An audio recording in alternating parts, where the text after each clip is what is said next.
Ыйык жазуу 2000 жылдан ашуун убакыттан бери бүтүндөй адамзаттын тагдырына таасир этип келе жаткан китеп.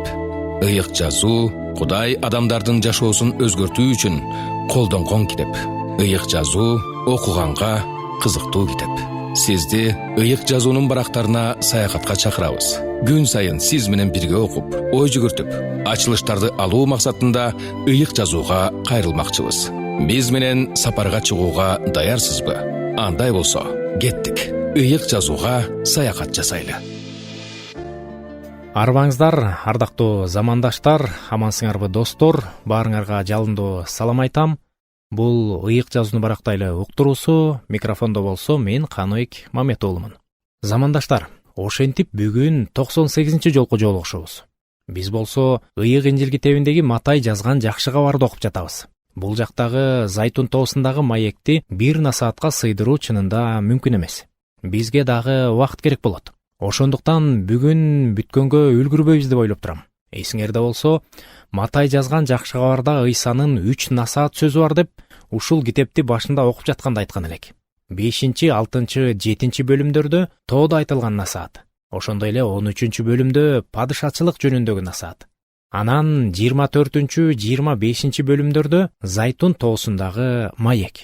Ооба, азырынча биз 24-чү бөлүмдүн 34-чү, 35-чи, 36-чы аяттарына жеткенбиз. Бул маекте, бул насаатта жыйын жок экендигин айтканбыз. Бул насааттар Ысрайылга даректелген. Жыйын ал кезде асманда, Машаяк менен бирге болот. Жакан алган аян китебин окуганыбызда дагы бир нерсеге көңүл бурмакчыбыз. Курмандык козунун никелешүүсү. Жыйын менен Машаяктын никелешүү салтанаты асманда болот. Ал эми үйлөнүү той жерде. Жыйын Машаяк менен бирге 1000 жылдык падышачылыктын башында бул жерге келгенде болот. 24-чү, 25-чи бөлүмдөр улуу кайгы тууралуу. Машаяк жыйыны менен чогуу кайтып келгенге чейин боло турган окуялар тууралуу айтат. Ал окуялардын бир белгиси, ал окуялардын башталганынын белгиси еврей элине катуу куугунтуктар башталганынан, Кудайдын элине өтө катуу куугунтуктар башталганынан көрүнөт. 24-чү бөлүмдүн 36-чы аятында ал күн жана саат жөнүндө Атамдан башка эч ким билбейт, асмандагы периштелер да билбейт дейт Ыйса. Ыйса ошол күн, ошол саат жөнүндө эч ким билбей тургандыгын айтып жатат. Бирок ошол жыл же алдаганча кеңири убакыт аралыгы жөнүндө болжолдоого болот. Башкача айтканда, ошол учур жакындап келатканын түшүнүүгө жардам берген жагдайлар бар. Бул жалпы байкоолор. Бул окуялардын жакындоосу. Андан ары чындап эле белгисиздик, түшүнүксүз жагдай. Андыктан угармандар, даяр болуу абдан маанилүү. Бирок белгилүү бир окуялар башталганда ошол убакыт чындап эле жакындап келаткандыгын түшүнө алабыз. 37-чи аятта Адам уулу келген убакта Нухтун убагындагыдай болот. Топон сууга чейин, Нух кемеге кирген күнгө чейин адамдар ичип жешкен, аял алышкан, күйөөгө тийишкен. Топон суу каптап, баарын жок кылганга чейин ойлонушкан эмес. Адам уулу келгенде да ошондой болот дейт. Угармандар, мен силердин көңүлүңөрдү төмөнкүгө бургум келет. Нух пайгамбардын замандаштары Нух пайгамбар кеме куруп жатканын көрүшкөн. Алар үчүн дүйнөнүн акыры жакындап келатканынын белгиси ошол болгон. Алар жамгырдын кайсы мөөнөт саатта башталарын алар так билишкен эмес. Бирок ошол учурга даярдык көрүлүп жатканын алар өз көздөрү менен көрүшкөн. Так ошондой эле бул жерде дагы биз Машаяктын качан келерин так билбешибиз мүмкүн. Бирок даярдык иштери, даярдык окуялар болуп жатканын биз дагы өз көзүбүз менен көрөбүз. Ооба, жогоруда айтылгандай адамдардын ичип жегенинин жаман жагы жок деңизчи. Мен дагы, силер дагы ар бирибиз ичип жейбиз. Биз тамактанабыз. Аял алуу, күйөөгө тийүүнүн андан бетер жаман жагы жок. Бирок бул текст азыркы учурдагы жыйынга дагы биз тамактанып жатканда, аял алганда же күйөөгө тийгенде Кудайга ыраазычылык билдирип жатабызбы? Жашообуздагы ушул тамактануу сыяктуу күнүмдүк окуялардан баштап турмуш куруу деген олуттуу окуялар үчүн Кудайга ыраазычылык билдирип жатабызбы деп өзүбүздөн сураш үчүн пайдалуу болот деп айта алам. Машаякчы үй бүлөнүн тестээр баласы тууралуу окуяны айтып жүрүшөт. Аны бир жолу бирөөлөр ата-энеси жок эле конокко чакырышыптыр. Ал кыштакта жашаган бала экен. Чынында аны кошунасыныкына эле чакырышат. Бирок бала ал үйдөн укмуштуудай таасирлерди алат. Даярдык башталат. Бүгүн чоочун үйгө, кошунанын үйүнө өмүрүндө биринчи жолу ал бала конокко барат. Алар менен чогуу тамак ичет. Андан кийин чогуу кино көрүшөт, сонун болот деген сезимдер. Ал чоңойгон үй бүлө машаякчылар эле. Ал эми бала конокко барган үй бүлө ишенбеген үй бүлө болот. Бала мурда бир да жолу ишенбегендердин үйүндө болгон эмес экен. Балким кимдир бирөөлөрүңөргө бул түшүнүксүз сезилиши мүмкүн. Бирок машаякчы үй бүлөдө өскөн кээ бир балдарга машаякчы эмес үй бүлө менен жолугушуу өтө таң калыштуу болоорун мен айткым келет. Бул жерде дагы ошондой болот. Баары дасторконго отурганда бала адаттагыдай эле күнүгө үйдөн кылып жүргөндөй эле көзүн жумуп сыйынуу үчүн күтүп отуруп калат. Бирок жанындагы адамдардын кашыктарды алып, тамак жеп киришкенин угуп, көзүн ачып таң кала карайт.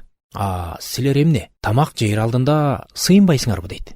Жок, сыйынбайбыз дешет ага. Ал ого бетер таң кала карап, анда силер менин итиме окшош экенсиңер. Ал дагы чуркап келе жатып эле тамагын жеп кирет деген экен. Ооба угармандар, баланы ал үйгө экинчи жолу конокко чакырышты экен же жокпу мен билбейм. Бирок биринчи жолугушуу мына ушундай болуптур. Чындап эле, түгүл машаякчылардагы кадыресе нерселер үчүн Кудайга ыраазычылык билдиргенди унутуп калышат. Бүгүнкү күндө колуңарда бар нерселер үчүн Кудайга ыраазычылык билдиресиңерби? Бул суроону мен өзүмө дагы, угармандардын ар бирине дагы бергим келет. Андан аркы үзүндүгө келгенде бирөөлөр Матай жазган жакшы кабардын 24-бөлүмүндө жыйын жок деп эмне үчүн айтып жатасыз? Бул жерде турбайбы деши мүмкүн. Анда биз 40 жана 41 аяттарды окуйлу. Ошондо талаада жүргөн эки кишинин бири алынат, бири калтырылат. Жаргылчак тартып отурган эки аялдын бири алынат, бири калтырылат дейт. Урматтуу насаатчы, карабайсызбы? Бул жерде жыйындын асманга алынышы жөнүндө айтып жатпайбы? Эки адам отурса, бири алынып, бири калтырылат деп турат. Билесиңерби? Мен бул үзүндүгө бир аз башкача көз караштамын. Ошол учурда улуу кайгынын учурунда адамзаттын кандайдыр бир бөлүгүн Кудай өзүнүн соту үчүн жерден алып коет. Аяттагы алынат деген сөзсүз эле түбөлүктүү ырайым, түбөлүктүү жыргалчылык үчүн асманга алынат дегенди билдирбейт. Тек гана ошол учурда жерде баары бир Кудайды издей турган адамдар болот. Ошондо кээ бир адамдар соттолууга, жашоосу үчүн жазаланууга алынса, кээ бирлер 1000 жылдык падышачылыкка кириш үчүн улуу кайгыны басып өтүп, машаяк жана анын жыйыны менен чогуу падышачылык кылыш үчүн жерде калтырылат. Мен эмне үчүн мындай деп ойлойм? Анткени ушул текст менен Нух пайгамбар тууралуу окугандарыбыздын ортосунда окшоштукту көрөм. Эсиңердеби? Нух пайгамбардын учурунда кимдир бирөөлөр кемеге кирген, алар кемеге алынган, кимдир бирөөлөр калтырылган. Бул Нух пайгамбардын кемеси аркылуу берилген куткарылуу болгон. Ал эми калтырылгандар өлүм үчүн калтырылгандар. Бирок улуу кайгыдан кийин бул жер жүзү жок болбойт угарман. Жер жашоосун уланта берет. Жаңы асман менен жаңы жер 1000 жылдык падышачылыктын аягында башталат. Анткени бул жерде, бул учурда жерде калтырылган адамдар 1000 жылдык падышачылыкка кире турган адамдар деп айта алабыз. Ооба, мен түшүнүп турам.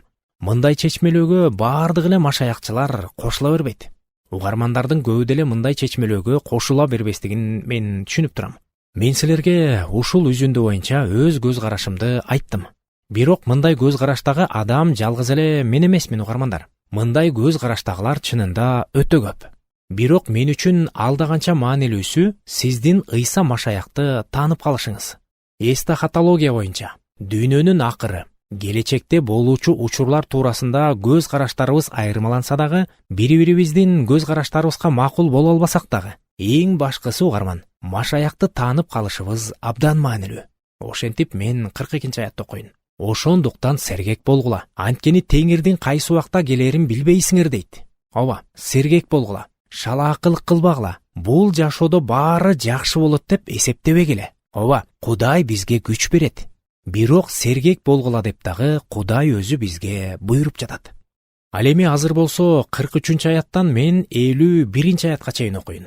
Анда окуйлу. Ууру түндүн кайсы убагында келерин үй ээси билсе сак болуп, ууруга үйүнүн түбүн каздырмак эместигин билесиңер. Ошондуктан силер да даяр болгула. Анткени адам оолу силер күтпөгөн убакта келет. Кулдардын тамагын өз убагында берип турсун деп, кожоюн дайындаган ишенимдүү жана акылдуу кул ким? Кожоюну кайтып келгенде иштеп жаткан кул бактылуу. силерге чындыкты айтып коеюн. Кожоюн өзүнүн бүт мал мүлкүн ал кулга ишенип тапшырат. Кулу жаман чыгып, кожоюнум жакында келбейт деп ойлоп, жолдошторун уруп сабап, шарапкорлор менен ичип жей баштаса, кулдун кожоюну ал күтпөгөн күнү, ал ойлобогон убакытта келет дагы аны бөлө чаап, эки жүздүүлөргө тиешелүү жаза менен жазалайт. Ал жерде ый жана тиш кычыратуу болот. Угармандар, биздин Матай жазган жакшы кабардын 22 жана 23 бөлүмдөрүндөгү бул жерде айтылган кулдар менен окшоштук болгону эсиңердеби? Ал жерде сөз Исраил элинин башчылары туурасында болгон. Кудай алдындагы ишенимсиз, жаман кулдар дал ошолор болуп табылган. Алар Исраил элине өз менчигинен бетер мамиле кылышкан. Ыйса бул жерде Кудай бизди кандай орунга койбосун, биздин ээлеген ордубуз кандай болбосун, биз тек гана анын каалоосун, анын эркин аткарган башкаруучулар гана экенибизди унутпашыбыз керектигин айтып жатат. Ушуну эстен чыгарбоо, ушул нерсени унутпоо абдан зарыл. Унутпай эле эмес угарман, ишибиз менен дагы биз көрсөтүшүбүз зарыл. Угуп жатканыңыз ыйык жазууну барактайлы берүүсү. Биздин берүүнү үзгүлтүксүз угуу үчүн YouTube каналыбызга жана Facebook баракчабызга катталууну унутпаңыз. Ошентип угармандар, биз 25 бөлүмгө өтүп жатабыз. Ооба, ыйык Инжил китебиндеги Матай жазган жакшы кабардын 25 бөлүмүнө. Бүгүн жок дегенде бул бөлүмдү угармандар биз баштап коелу деп турабыз. Анда мен 25 бөлүмдүн 1 аятынан 13 аятына чейин окуйн.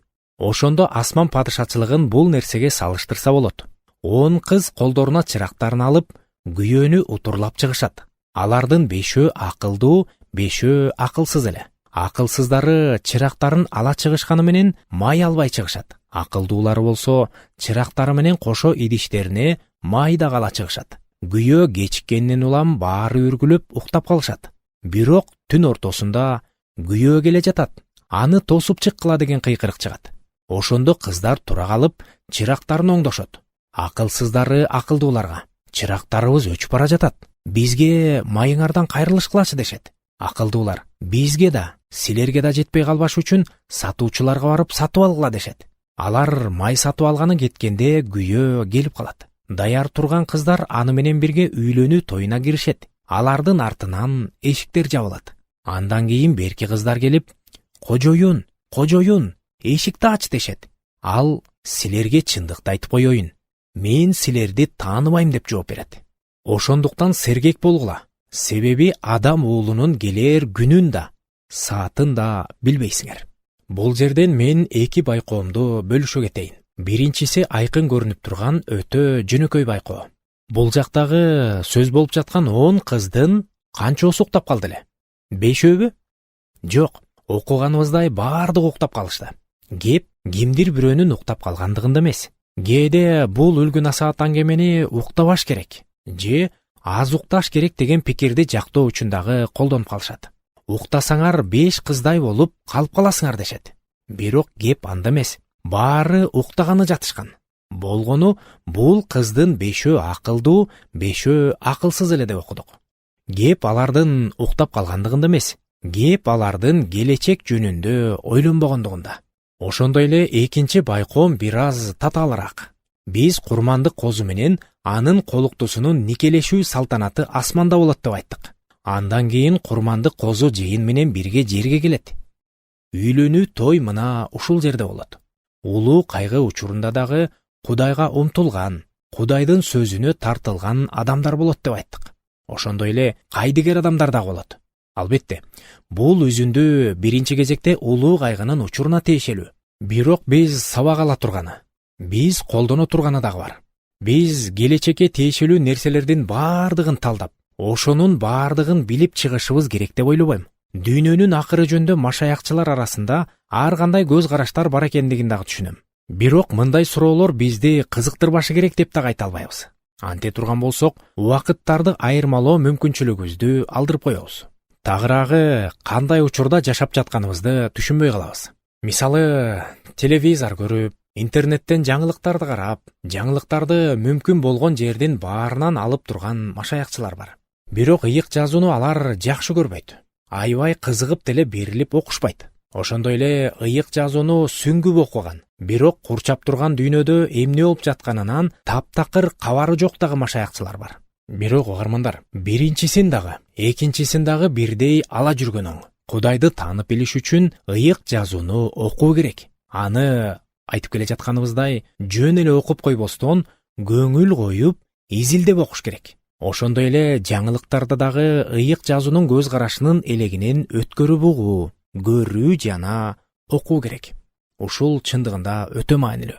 Эгер дүйнө жүзүндө болуп жаткан жаңылыктарды ыйык жазуунун элегинен өткөрүп карабаса, чынында өрөй учушу мүмкүн. Угуп жатканыңыз ыйык жазууну барактайлы берүүсү.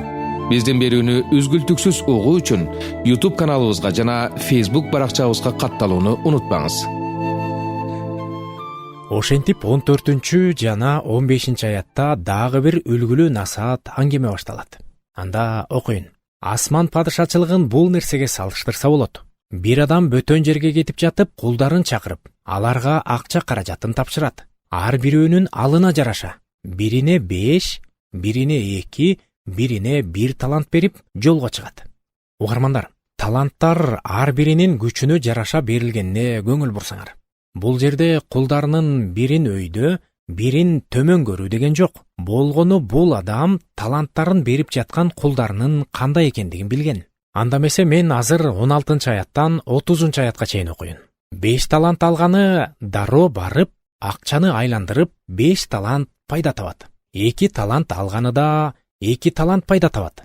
1 талант алганы болсо, барат да кожоюндун акчасын жерге көмүп коет. Арадан көп убакыт өткөндөн кийин кожоюн келип, кулдардан эсеп кысап талап кылат. 5 талант алганы дагы 5 талант алып келип, кожоюн, сен мага 5 талант бердиң эле. Мына 5 талант пайда таптым дейт. Кожоюн ага, жарайсың, ишенимдүү жакшы кул, кичинекей иште ишенимдүүлүк көрсөттүң. Сени чоң ишке коем, кожоюнуңдун кубанычына ортоктош бол дейт. 2 талант алганы дагы келип, кожоюн, сен мага 2 талант бердиң эле. Мына 2 талант пайда таптым дейт. Кожоюн ага, жарайсың, ишенимдүү жакшы кул, кичинекей иште ишенимдүүлүк көрсөттүң. Сени чоң ишке коем, кожоюнуңдун кубанычына ортоктош бол дейт. 1 талант алганы келип, кожоюн, сенин экпеген жерден оруп, сеппеген жерден жыйнаган ырайымсыз адам экениңди билгем. Коркконумдан берген талантыңды жерге көмүп койгом. Мына, бергениңди ал дейт. Кожоюну ага мындай деп жооп берет. Жаман жалкоо кул, экпеген жерден оруп, сеппеген жерден жыйнаган адам экенимди билесиң. Ошон үчүн менин күмүшүмдү пайызга берип коюшуң керек эле. Мен келип, кирешеси менен алат элем. Мунун колунан талантты алгыла да, 10 таланты бар кулга бергиле. Анткени кимде бар болсо, ага дагы берилет. Аныкы мол болот. Ал эми кимде жок болсо, анда колунда болгон нерсеси тартылып алынат. Бул пайдасыз кулду сырттагы караңгылыкка ыргытып жибергиле. Ал жерде ый жана тиш кычыратуу болот. Ыйса муну айткандан кийин, кимдин кулагы бар болсо, ал уксун деди. Угармандар, бул жактагы айтылган таланттар жөнүндөгү ушул үлгү насаат аңгемени дагы көптөр айтышат. Бул тууралуу көп мисал келтиришет. Бул үлгү насаат аңгеме боюнча болгону мен 2 ооз сөз айтмакчымын. Ар бирибизге Кудайдан бир нерсе берилген. Бул үлгү насаат аңгеме кайрадан эле иш башкаруу, ишенимдүүлүк туурасында. Ошондуктан бул үлгү насаат аңгемеден бир нече негизги ойду табууга аракет кылып деле кереги жок. Ооба, бир деле тапкыла. Мисалы, бул жердеги каардуу кожоюнду Кудай менен салыштырууга такыр болбойт. Мынакей, бул жердеги кожоюн каардуу. Кудай да так ошондой каардуу деп айтыштын кереги жок.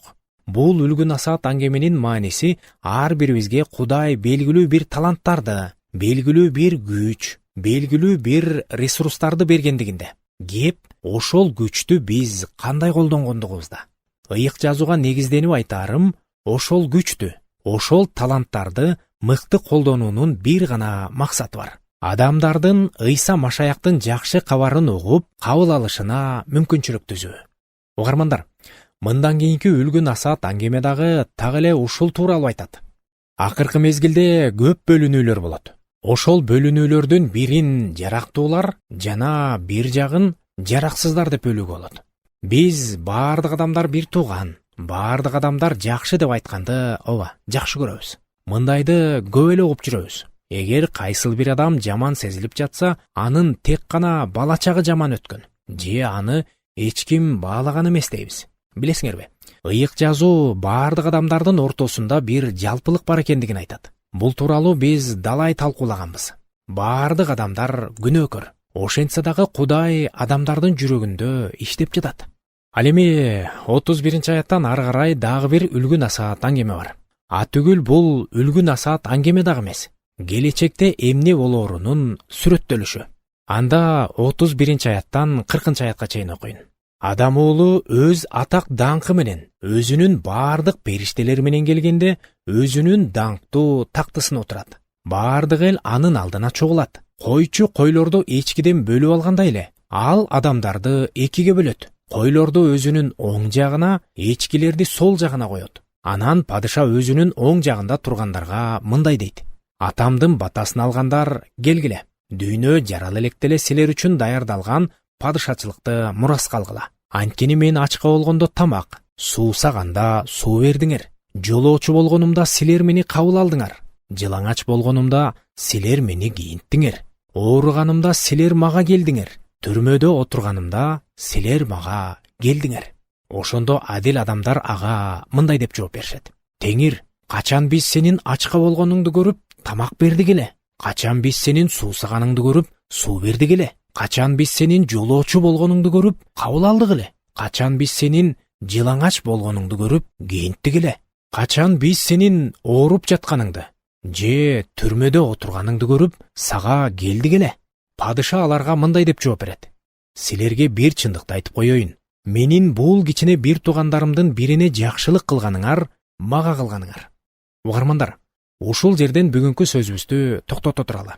Анткени андан аркысын келээрки жолу окуп, ал жактан кененирээк талкуулайбыз. Ага чейин аманчылыкта бар болуңуздар. Кудай ар бирибизди жалгасын. Ардактуу достор, биздин ыйык жазуунун барактарына жасай турган саякатыбызга кошулганыңыздарга рахмат. Бул убакыт силер үчүн пайдалуу болду деген үмүттөмүн. Кийинки жолугушууда да китептердин эң асылы болгон ыйык жазууну кайрадан ача турган жолугушууда да силерди күтөбүз. Уктуруу теология илимдеринин доктору Джон Вернон Макгенин материалдарынын негизинде даярдалды.